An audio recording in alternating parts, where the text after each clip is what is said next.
Assalomu alaykum, hurmatli televizor ko'rguvchilar. Yaxshimsizlar? Dunyo Uyg'ur qurultiyi tor televiziyasining kunlik xabarlar programmasiga xush keldinglar. Men Iftixor Abdurshid. Juma kuningizga muborak bo'lsin. Hurmatli ko'ruvchilar, tövəndə diqqətinizlər kunlik xabarlar programmamızın təfsilatı bo'lsin.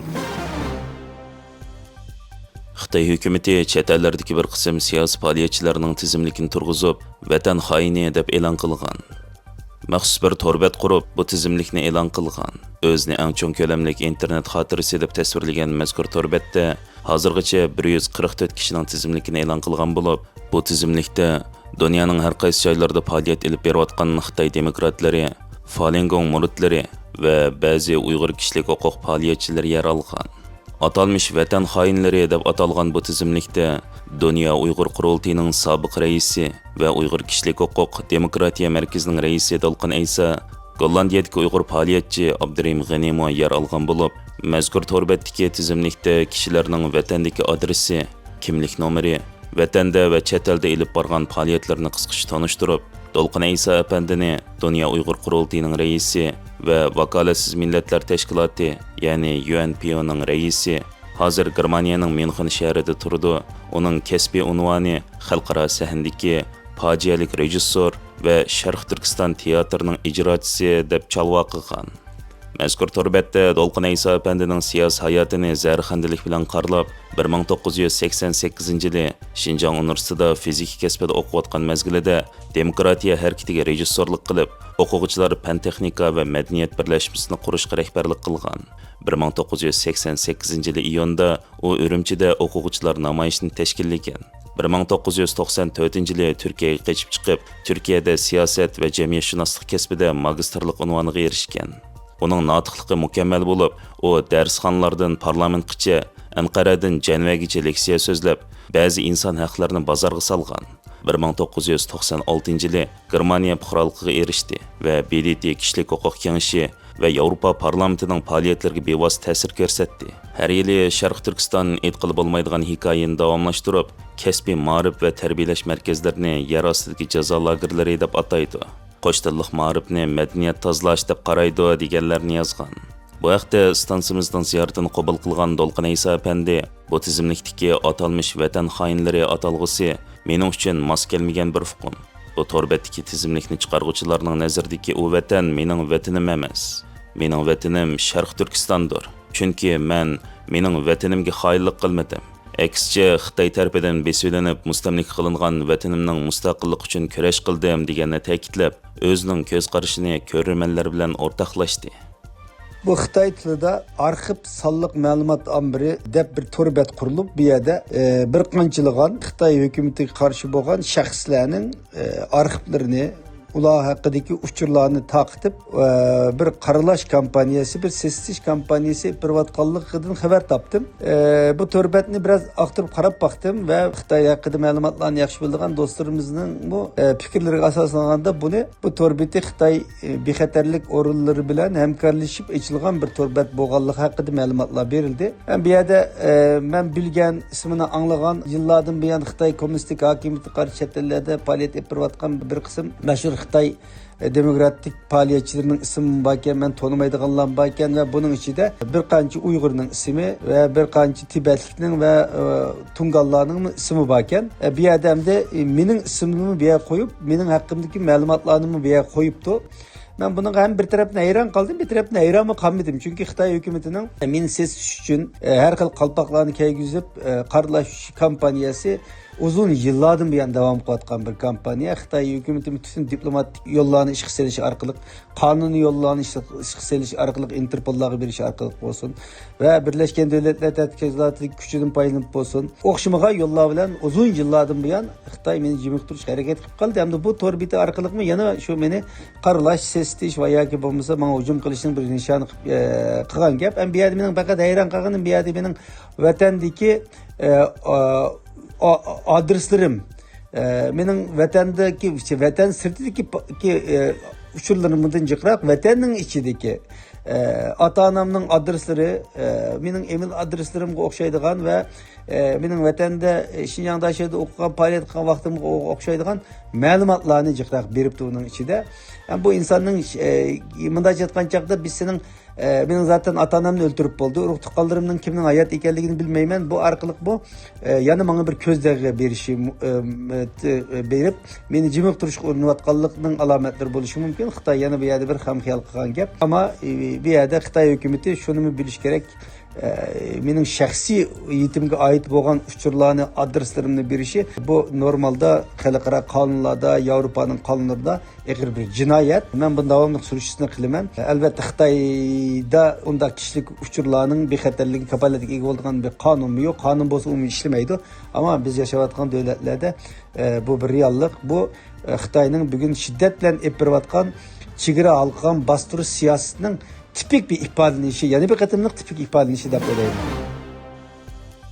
Dünya Uyghur Qurultayının muavin reisi Zümrət Erkin Janubiy Afrikadagi musulmonlarning eng chong axboroti bo'lgan Salam mediada Sharq Turkistondagi ramzonlik bostirish va irqiy qirg'inchilikning davom qilayotganligini tonishtirgan.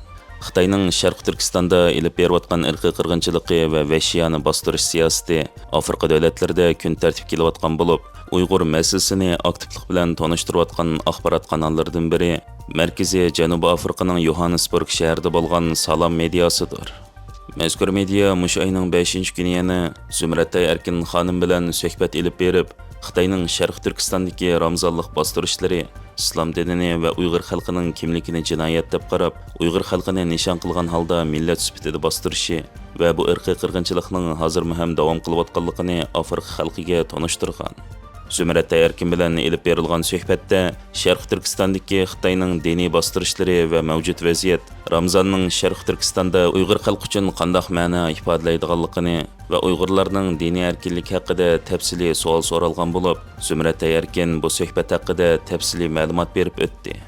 Janubiy Afrikadagi musulmonlar anglaydigan eng chong radio stansiyasi Salam Media degan bilan ziyoratda bo'ldim. Bu ziyoratning maqsadi Ramazan, Ulug' Ramazan ayida vatanimiz Sharq Turkistondagi Uyg'urlarning qanday vaziyatda, qanday ching vaziyat yashayotganligi va bularning diniy erkinligi bormi yo'qmi degan temada ziyorat bo'ldi.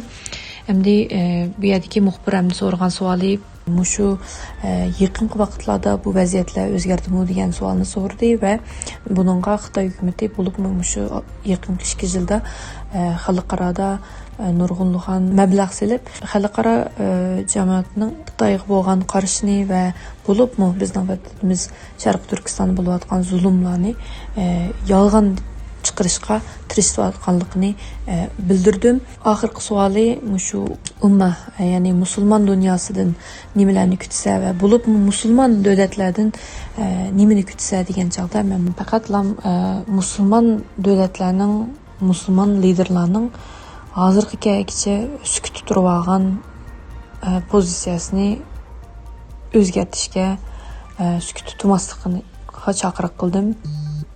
Biz bilgandek dunyoning har qaysi yerlarida musulmonlar ig'ir zulmlarga, ig'ir kunlarga uchrayotdi.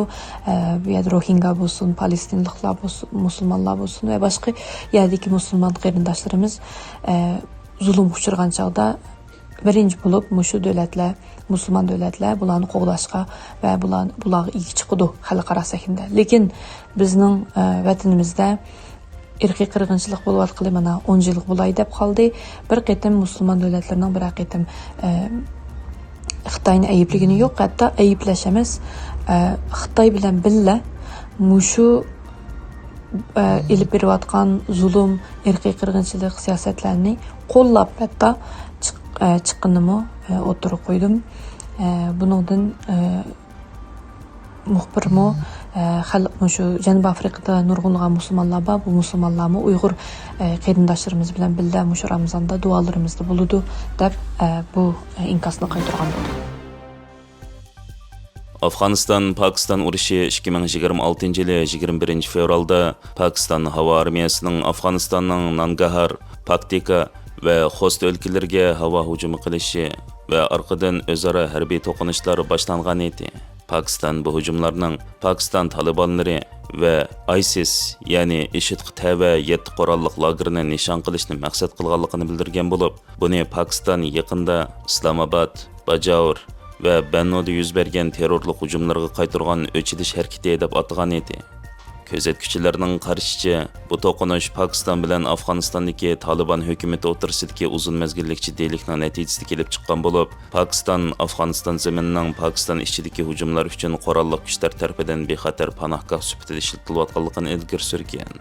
2026 yılı 11 fevral günü Pakistan'ın Müdafiə Ministri Xavaja Asif, eğer Talibanlar Pakistan zeminideki qurolli hareketlerini çekilmese, Ramazandan burun Afganistan'daki qurolli güçlerge karşı hareket qo'llanilishi mumkinligini agahlandırgan bolsa-mı, fevralda Pakistan paytaxtı İslamabad'daki Şia mescidiga qilingan özünü öldürilish xarakterlik hujum 36 adamning o'limiga sabab bo'lgan ve Bajavurdagi tekshirish punktiga qilingan hujum qatorliq nurg'un terrorlik hujumlarga duch kelgan. Pakistan Baş Ministerining bayonotchisi Musharraf Zaydiyning so'ziga qaraganda, oxirgi kunlarda Pakistan 27 Taliban chegara punktini vayron qilgan, 9'ini ishg'ol qilgan va tanka, zambirak, Browning qatorliq 80 dan ortiq uskunni vayron qilganligini, to'qinishda kam deganda 300 Taliban a'zosining o'ldirilganligini, 18 Afg'oniston askarining asirga ilinganligini va vayron qilingan Afg'oniston o'rinlarining sonining 89 ga yetganligini ilgari surgan. Navbatda ikki davlat orasidagi to'qinish yanada davom qilayotgan bo'lib, Qatar, Turkiya va Saudiya Arabiston qatorliq davlatlar bu urushni oxirlashtirish uchun ikki tarafni o'zini tutib olishga chaqiriq qilgan. Hörmətli görürmənlər, yuqorida diqqətinizə günlük xəbərlər proqramımızın təfsilatını sundum. Keng qitimliq sanımızgacha ko'rishkish aman bo'lgaysizlar. Stansiyamızın YouTube kanalına a'zo bo'lishni unutmang. Xayr xo'sh.